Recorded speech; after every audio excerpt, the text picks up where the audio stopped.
بسم اللہ الرحمن الرحیم کہ مشکل ترین دور ہے امام محمد تقی جواد کا زمانہ، کہ امام علی بن موسیٰ رضا 148 سن ہجری کی ولادت ہے، 203 سن ہجری کی شہادت ہے، 55 سال کی عمر پائی ہے، 195 ہجری تک یعنی 47 ایئرز تک امام علی بن موسیٰ رضا کے گھر کے اندر کوئی اولاد نہیں ہوئی ہے۔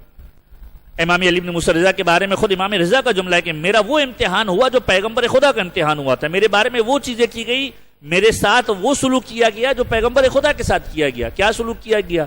پیغمبر کو ابتر کے تانے دیے گئے، مجھے بھی ابتر کے تانے دیے گئے۔ پیغمبر کو لا ولد کہا گیا، مجھے بھی لا ولد کہا گیا۔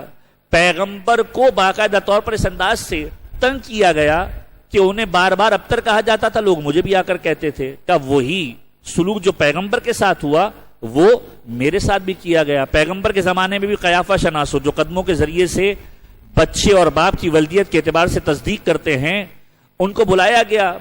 میرے زمانے کے اندر بھی ایسا ہوا۔ 47 ایئرز امام رضا کی عمر ہے، گھر کے اندر ابھی تک کوئی ایسی خوشخبری نہیں ہے۔ لوگ کہتے ہیں کہ آپ نعوذ باللہ من ذالک لا ولد ہے، لیکن یہ پروردگار عالم کا اہتمام ہے کہ جب بھی امام بیٹھتے ہیں پروردگار عالم کی بارگاہ میں مناجات کرتے ہیں اور کوئی آ کر سوال کرتا ہے کہ مولا آپ کی عمر مبارک ہو چکی ہے، آپ کے بعد کوئی وصی نہیں ہے، آپ کے بعد کوئی امام نہیں ہے، اور امام کہتے ہیں صبر کرو، پروردگار عالم بہترین عطا کرنے والا ہے، اور اس کی حکمت یہ ہے کہ اس نے عطا کرنے کے لیے کسی نہ کسی کو منتخب کیا ہوا ہے۔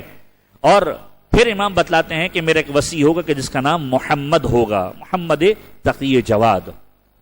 اب امام کی ولادت ہوتی ہے، جو اطراف کے لوگ ہیں ایک مرتبہ پریشان کرنے کے لیے، وہی امتحان جو پیغمبر خدا کا ہے وہی امتحان گویا امام رضا کا ہو رہا ہے کہ اب لوگوں نے ایک مرتبہ پہلے ابتریت کے تانے دیے، اور جب ولادت ہو گئی تو ایک مرتبہ اس انداز سے امتحان لینے کی کوشش کی کہ ایک مرتبہ یہ مشہور کرنا شروع کیا کہ امام کی اولاد نہیں ہے۔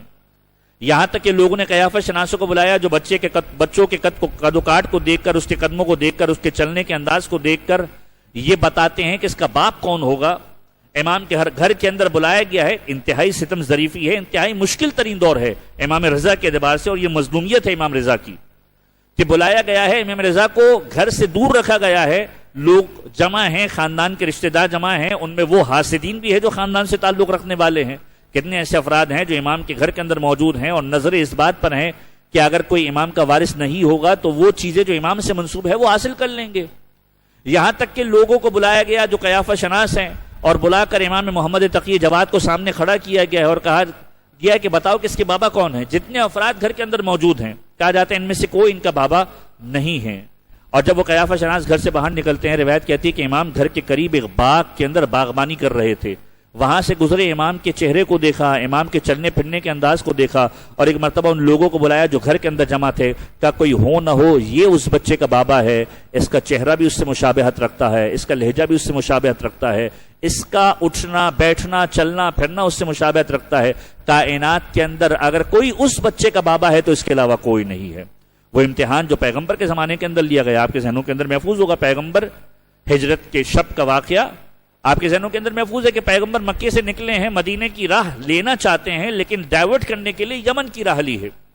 ان ایام کے اندر خصوصیت کے ساتھ یہ یمن کا واقعہ یا پیغمبر کی ہجرت کا واقعہ اس انداز سے بھی زیادہ یاد آتا ہے کہ ہم ایام حج کے اندر ہوتے ہیں، اور حج کی زیارتوں کے اندر باقاعدہ طور پر ایک پورشن وہ ہوتا ہے کہ جس کے اندر ان تمام مقامات کی زیارت کو جا کر ہم کرتے ہیں۔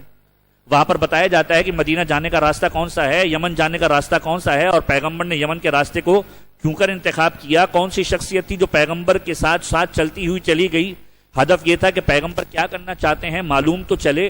یہاں تک کہ پیغمبر کے ساتھ گئے، غار کے اندر پہنچ گئے، رونے لگے، قرآن کریم کی آیت نازل ہوئی، یہاں تک کہ قیافہ شناس ڈھونڈتے ڈھونڈتے پیغمبر کو پہنچے، اور جب وہاں پر پہنچے جو غار کا دہانہ تھا تو دیکھا کہ کبوتر نے انڈے دیے ہوئے ہیں، مکڑی نے جالا بنا ہوا ہے، ایسا لگتا ہے کہ صدیوں سے کوئی نہیں آیا۔ یہ پروردگار عالم کی حکمت تھی۔ تو جو امتحان پیغمبر خدا کا لیا گیا وہی امام علی بن موسیٰ رضا کا بھی لیا گیا، امام محمد تقی جواد کی ذات کے اعتبار سے۔ اللہم صل علی محمد و آل محمد۔